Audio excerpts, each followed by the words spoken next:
My twin brother's cruel lies shattered my life, got me kicked out by my own parents, and now, after years of abandonment and silence, they're suddenly back, shamelessly asking for my money like nothing ever happened. My life was shattered by my twin brother's deception. My parents threw me out, and now, after years of abandonment, they're demanding my money.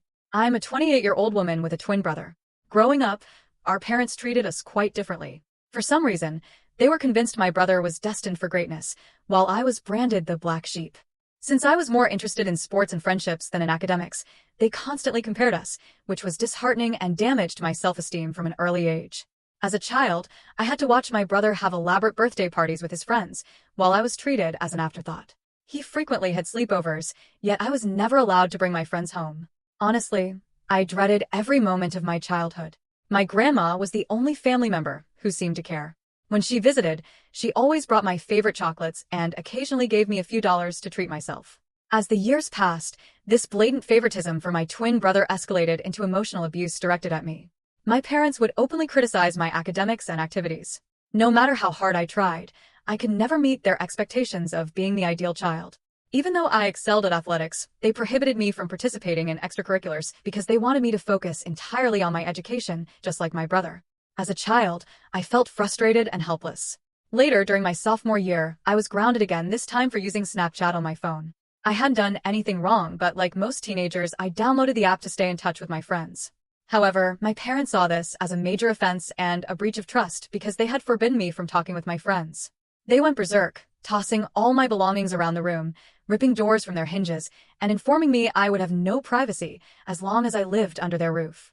Watching my parents attack me this way, my twin brother, instead of defending me, made things worse. Our parents' misguided actions created a toxic environment, allowing him to exploit the situation.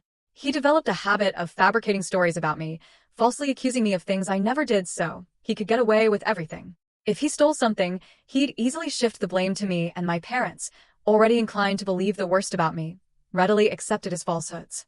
He would insult me in front of my schoolmates and mock my appearance. Despite this, I had a large circle of friends at school because I was personable and eager to connect.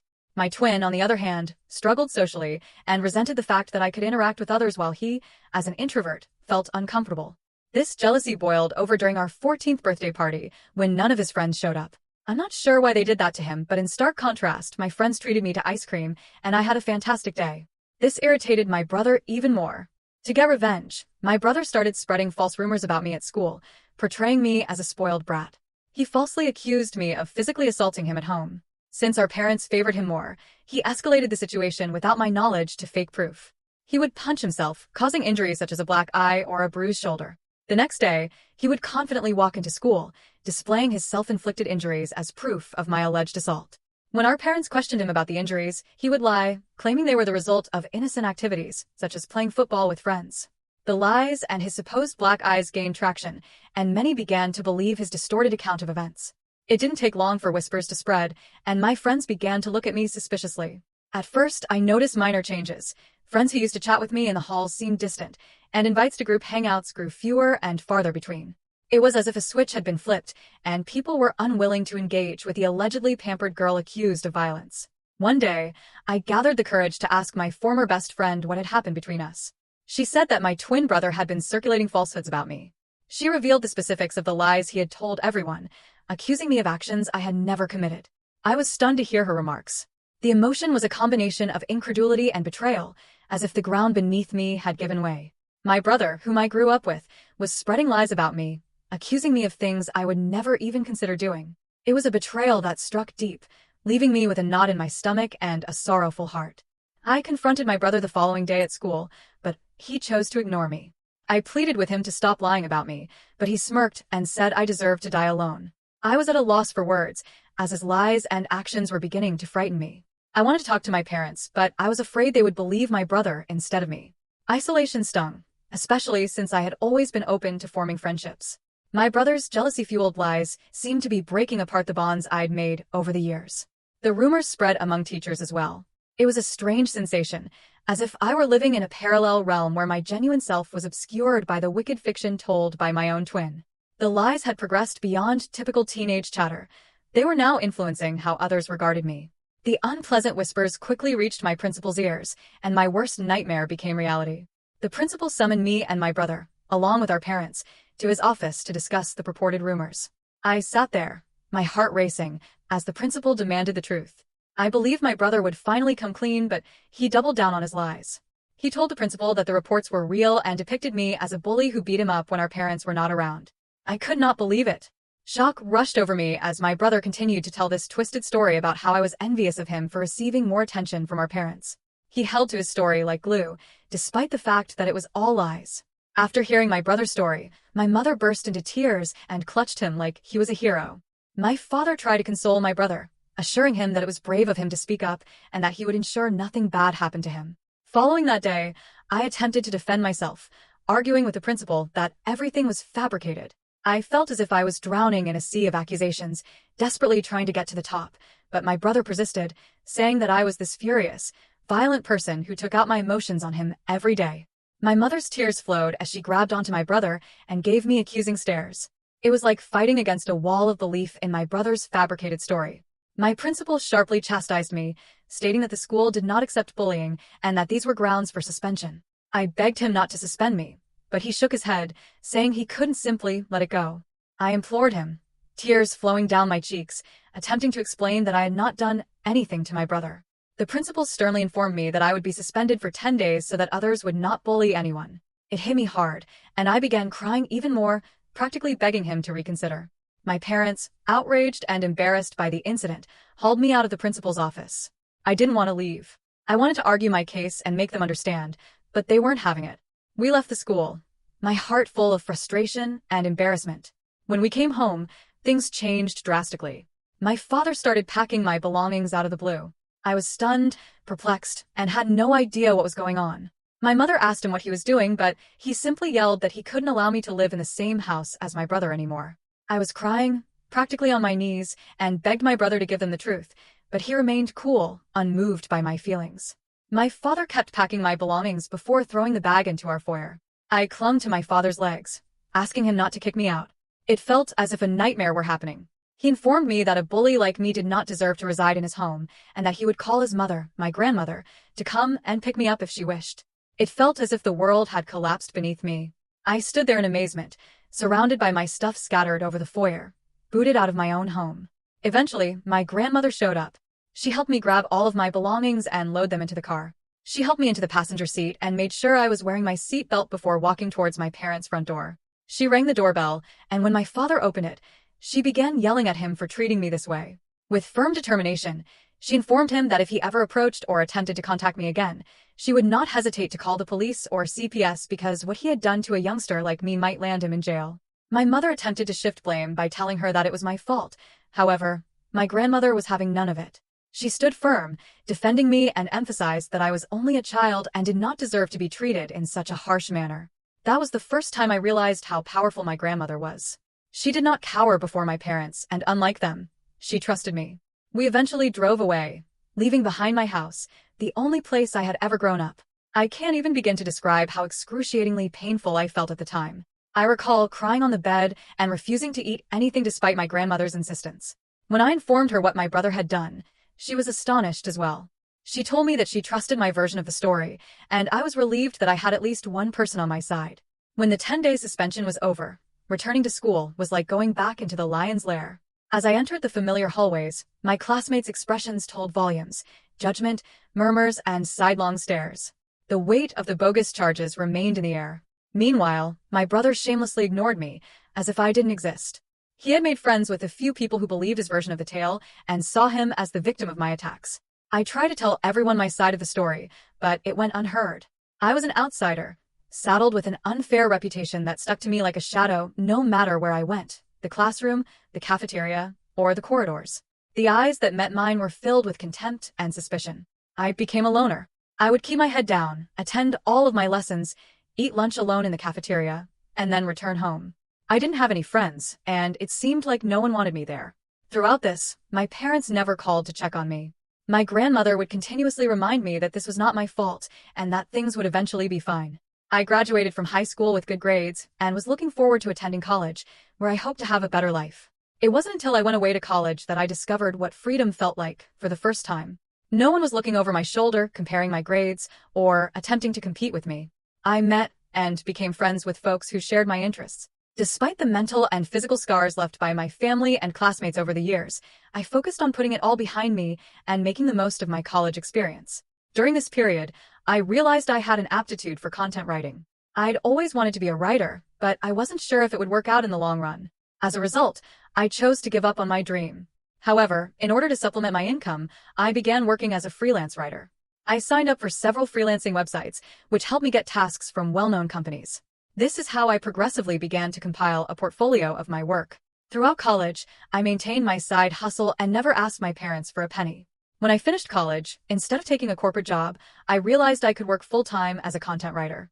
I was doing well since I had numerous clients and long-term professional ties with them, allowing me to work on multiple projects. Having a respectable freelancing business not only gave me financial independence, but it also enabled me to explore the world as a digital nomad. Traveling helped me heal from my past, even if it was not easy. I saved as much money as I could and took a gamble on myself. I've seen a lot of the world over the years, but there's always so much more to see. My grandma was the only person I considered family throughout all of this, and I cherished her. She was quite unhappy when I moved out, but she knew that I needed to be self-sufficient. Despite my tight schedule, I made it a point to be available for her whenever possible. On weekends, I would pay Grandma a visit, frequently sharing meals or simply sitting on the porch, absorbed in chats about everything from childhood memories to current events. On weekends, I would spend full days assisting her with household tasks or taking her to the neighboring park for a leisurely walk. I recently completed one of the most important assignments of my career. While I can't reveal the name, I was extraordinarily fortunate to write articles and product descriptions for them. After the job was completed, I asked the team I worked with to submit grade evaluations on my websites, which they were delighted to do. I grabbed screenshots of several of their evaluations and shared them on Instagram, understanding that collaborating with this brand was a big deal. As expected, several other content writers congratulated me on my professional accomplishments, and some even printed my article to help get the word out. This is how I began receiving messages from strangers who also wanted assistance with their websites. My family observed this as well, and some contacted me to express their congratulations. My college's principal eventually called me, seeing that I was doing well, and inviting me to come to the college for a seminar to talk to students about starting a career as a content writer. I was apprehensive because I'm not good at public speaking, but I decided to take a chance and consent. When I found myself standing in front of expectant faces, sharing my experiences and insights, I felt as if my life had gone full circle. In my speech, I discussed my hardships and how I pushed hard to keep going despite the difficult times. It was a truly rewarding experience to encourage others and contribute to the growth of the writing community. Some of my videos went viral on Facebook as people connected with them. It felt fantastic to be finally recognized for my efforts. Last week, I was asked to talk on a local news program. It was a show about the benefits of content creation, and they asked me to share my experiences and insights with their audience. I was nervous, but yet excited about the prospect. During the event, I discussed my experiences, the value of customer feedback, and how a simple appreciation message may lead to fantastic opportunities. The opportunity to reach a larger audience and encourage more professionals in the area was both humbling and exciting. When it finally aired, I uploaded some of these snippets on Instagram, since I was honored to be invited to a TV show. This is how my relatives and cousins first learned about my professional accomplishments, because my parents never mentioned me to anyone. They had no idea I was working with well-known brands and appearing on television shows. This is how words quickly spread among my family. I guess this TV interview must have finally reached my parents' ears, because just a few days later, I was working on another project while keeping my phone on mute. When I finished my work, I checked my phone and was surprised to find 6 missed calls from my mother. I was astonished to see her name on my phone, because it had been a long time since she had called me. After so many years of stillness, I couldn't understand why she was calling. I hesitantly called her back, and she answered right away. I asked her if everything was fine, and my mother began to congratulate me. My father, who was most likely sitting directly next to her, also joined in on the chat. He began to probe about my life and well-being, and I responded without much thinking. It didn't strike me as weird until they asked how much I was making these days. I explained that it was none of their business. My father answered, "We're family, so don't be shy about telling us your income." I assured him that I was doing well financially. Hearing this, my mother proceeded to describe how difficult their life was these days, and my brow furrowed in suspicion. Basically, this is how our talk went, Mom. We're retired now, and we've wanted to renovate the house for a while. It's not in great shape, but we don't have any funds left. Me? Okay. Mom, your achievement has given us hope. We saw your TV interview today and thought you might be able to assist us by paying for the improvements. Dad, after all, we are a family. Please do not hesitate to share some of your revenue with us. We genuinely need your help. Me. Are you kidding me? Why are you asking for money when you haven't even spoken to me in years? I'm not sure what prompted you to contact me, and while I appreciate your congratulations, I won't be able to assist you. Hearing this, my mother began telling me that I was being selfish and that I needed to support them as a family. My father emphasized that as my parents, they deserved to be cared for, and that this was the least I could do. I was so angry at this point that I wanted to tell them off. Suddenly, I had an idea. Instead of simply disagreeing with them, I would teach them a lesson once and for all for thinking they could mooch off of me after my parents mistreated me for so many years. I told them that I was willing to help them provided they agreed to my demands. My father was curious and asked me what it was. Without hesitation, I made my demand. If they wanted my assistance, they had to openly confess in front of our family and friends that my brother was the mastermind behind the false stories that had harmed my reputation. I wanted them to embarrass my brother in front of everyone, just like they had humiliated me by believing his lies and manipulations. I wanted them to accept responsibility for their acts and recognize the anguish they had caused. Hearing about my untenable state, my father began to question the necessity of such an admission. My mother told me that this was all unnecessary and that we could have a private discussion without engaging others, but I stood firm. This was a non-negotiable requirement for any further aid they wanted me to provide. As the tension rose, my father raised his voice, establishing his authority as my father, and began to underline that it was my responsibility to assist my family in need. My mother, in a last-ditch effort, persuaded me to do the right thing and assist them, citing the years they had spent raising me. I couldn't help but see the irony in their sudden attractiveness. I reminded them of the past, that they had kicked me out and that my grandmother, not them, had reared me. They became increasingly angry, but I told them unequivocally that if they wanted to approach me and request financial aid, the truth had to be acknowledged publicly and my brother had to face the consequences of his conduct. Since this talk, my parents have been calling me often, but I'm ignoring them. I'm beginning to regret even calling them back that day. I'd like to know if I'd be a complete idiot if I didn't aid my parents. Update: a crazy week. It's been a crazy week since I last shared my story, and the outpouring of support and encouragement has been astounding. It's encouraging to know that I'm not alone. At this moment, I'm happy everyone believes that I shouldn't interact with my parents or even contemplate assisting them after everything they've put me through. I gave them such a requirement since I knew they would be unable to comply. I know they love my brother too much, and even if they've realized by now that it was all his lies, I know they'll never put him through what they did to me.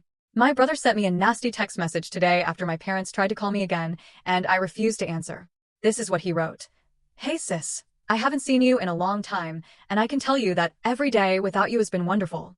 I heard Mom and Dad contacted you, and you offered them a strange ultimatum. You're aware that they will never go through with it, right? They plainly never loved you, and will never hurt me. I admit I lied about you 15 years ago, but it's been a long time, so stop being so self-centered and attempt to move on from the past. You're unmarried and childless, so why not help them out by paying for their home repairs and renovations? Do the right thing and become a better daughter." Seeing the message felt like a stab in the chest. The hubris to reject the difficulties I had encountered and the conditions I had established revealed his lack of empathy. The attempt to guilt-trip me by emphasizing my single and childless situation added an extra degree of insensitivity. His idea that I should prioritize their needs over my own was not only disrespectful, but also demonstrated how little he valued me.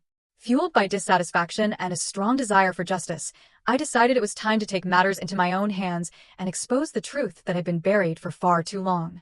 I sat down to compose an email to my parents and close relatives, detailing the traumatic events of my upbringing and the unfair treatment I had received while growing up in my family home. In the email, I highlighted the tight and restrictive environment I encountered at home, as well as how my parents treated me differently from my twin brother. I also looked into the spiteful and utterly false rumor my brother had circulated about me at school, which had resulted in serious consequences and ruined my image. I wrote about how my parents had kicked me out, and if it hadn't been for my grandmother, I could have died on the streets by now. Toward the conclusion, I requested that everyone read a message my brother had sent me. I've enclosed a screenshot in which he acknowledged lying about me. It was a simple confession, and I hoped it would reveal the lies that had lasted for too long. I sent the email just an hour ago, and I know what will happen when my parents and brother see it. Next, I'll let you know how my family reacts to my email. Update: 1 month later. It's been a month since my previous update, and a lot has happened. As you may guess, my family erupted when they received the email. My parents have faced criticism from relatives who were previously unaware of the extent of their favoritism and emotional abuse. Many family members contacted me, saying they had no idea about everything and apologized for not being there for me. My brother and dad sent me a bombardment of text messages that became increasingly hostile and aggressive, so I contacted a lawyer who issued them a cease and desist notice. It basically told them not to approach me again, and if they did, they would face severe legal penalties. I guess this spooked them since they stopped calling me.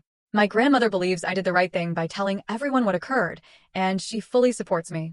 She is the only person who is important to me. Therefore, I'm delighted she is my back. Update: 2 months later, it's been 2 months since my last post, and I'm pleased to say that everything is going well in my life right now. Professionally, my article writing business has thrived. Invitations to speak at seminars and podcasts continue to come in, confirming my status as a renowned expert in my field. I'm as close to my granny as ever. I recently took a 1-week sabbatical from work to spend quality time with her. She is into gardening these days and has taught me a lot about the many flowers and herbs in her yard. My favorite and most cherished memories are spending time with her, whether we were sharing meals, having profound conversations, or simply enjoying one another's company. My family hasn't contacted me since they received the letter from my lawyer, so I'm glad they're staying away. Personally, I've started attending therapy in the hopes of working on my own recovery. For the time being, I believe this is the final update. Thank you very much for your support.